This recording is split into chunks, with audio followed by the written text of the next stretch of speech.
Hi everyone. In today's tutorial, we will show you how to add color to a cell in a table in Canva.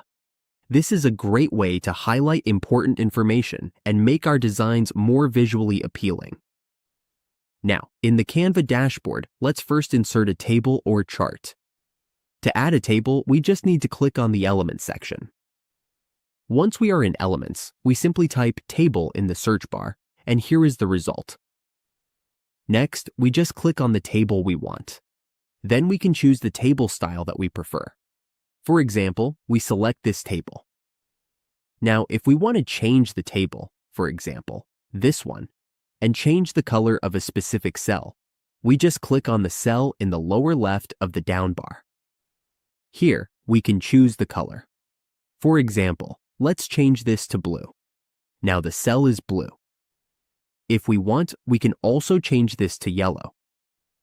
If there is text in the cell and we want to change the color of the text, we just highlight the text, press the white color option, and it updates. Again, let's change this to green.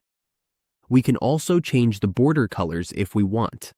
Here, we can adjust the colors of the borders, for example, to orange. It all depends on our preferences.